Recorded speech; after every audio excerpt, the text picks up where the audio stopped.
आज हम बात करेंगे संगत का इंसान पर क्या असर पड़ता है और कहाँ तक वो आपको नुकसान पहुंचा सकता है या फायदा दे सकता है। संगत ही एक ऐसी चीज़ है जिससे आपकी पहचान इस समाज में होती है। संगत ही एक ऐसी चीज़ है जिससे ये तय होता है कि आप कितने सफल या फिर असफल होने वाले हो। अगर आपकी संगत में ऐसे लोग हैं जो कि शराब पीते या फिर कुछ गलत काम करते हैं तो आप भी उनके साथ रहकर कुछ दिनों बाद वही सब करने वाले। ये तय है, ये बिल्कुल तय है। आज नहीं तो कल, कल नहीं तो परसों आप वही काम करने वाले हो। और अगर उसी जगह आप ऐसे लोगों के साथ अपना समय बिताते हो जो अपने सपनों के लिए जी रहे हैं, हर वक्त अपने लाइफ के बारे में सोचते हैं, अपने सपने के लिए लड़ते हैं, हर वक्त मेहनत करते हैं, तो आप भी उनके साथ रहकर उसी रास्ते पर चलना शुरू कर देंगे। अगर आपके पास में कोई लक्ष्य भी नहीं है फिर भी उनके साथ रहकर, उनको देखकर आपको भी उनके जैसा ही सोचने की, उनके जैसा ही बनने की चाह होगी। इंसान ऐसे ही सोचता है, इंसानी सोच ऐसी ही है, ये आप अच्छे से समझ लो। मैं आपको एक कहानी बताता हूँ जिससे आप इस चीज़ को अच्छे से समझ सकते हैं। तो एक गांव था, वहाँ पर दो दोस्त रहते थे, अजय और विशाल। बचपन से ये दोनों साथ रहते थे। स्कूल में जाना हो, कहीं बाहर घूमना हो, वो दोनों एक दूसरे का साथ बिल्कुल भी नहीं छोड़ते थे और दोनों की सोच भी काफ़ी मिलती जुलती थी। उन दोनों में अजय ज़्यादा होशियार था। अब दोनों ने अपना स्कूल ख़त्म किया और अब उन्हें कॉलेज में पढ़ने के लिए शहर जाना था।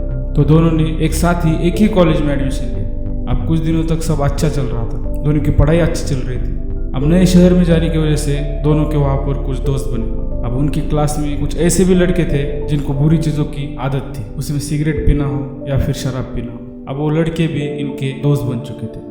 दोनों उनसे हमेशा दूर रहने की कोशिश करते थे, लेकिन एक ही क्लास होने की वजह से वैसा नहीं हो पा रहा था। लेकिन विशाल ने उनसे दूर रहना ही बेहतर समझा और वो क्लास में जो पढ़ाई में सबसे अच्छे लड़के थे उनके साथ रहने लगा। उसने अजय से भी ये बात कही, लेकिन अजय ने कहा सिर्फ साथ रहने से बुरी आदतें नहीं लगती। कुछ दिन बीत गए और अजय अब विशाल के साथ कम और उन लड़कों के साथ ज़्यादा रहने लगा। अब अजय को भी उन लड़कों की तरह लाइफ जीने की आदत हो चुकी थी। अब अजय भी उन लड़कों की तरह नशे का आदी हो गया था। उनकी तरह ही अजय भी अब हर वक्त उनके साथ रहकर नशे करने लगा और एग्जाम में फेल हो गया। वही दूसरी तरफ विशाल के एग्जाम में अच्छे नंबर्स आए और आगे पढ़ाई खत्म होने के बाद विशाल को एक अच्छी जॉब भी लग गई। लेकिन अजय की जिंदगी अब बद से बदतर हो चुकी थी। विशाल ने उसे कई बार समझाने की कोशिश की, लेकिन अजय उन लड़कों की संगत से इतना नशे के आदी हो चुका था कि अब वहां से बाहर आना उसके बस में नहीं था और इस वजह से अजय की पूरी जिंदगी खराब हो गई। तो एक ही साथ रहने वाले दो दोस्तों में से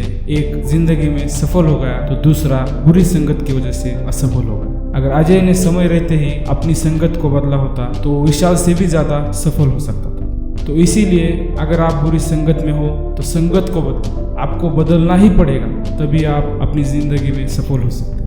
अब आखिर में जाते जाते बस इतना ही कहना चाहूँगा कि आपको अच्छी संगत में रहकर विशाल बन के अपने परिवार को, इस समाज को अपनी लाइफ में कुछ करके दिखाना है, या फिर अजय की तरह आपके अंदर हुनर होने के बावजूद बुरी संगत में रहकर अपनी ज़िंदगी बर्बाद करनी, ये आपके हाथ में है। तो चलिए इस वीडियो में इतना ही, मिलते हैं अगली वीडियो में, तब तक के लिए बाय।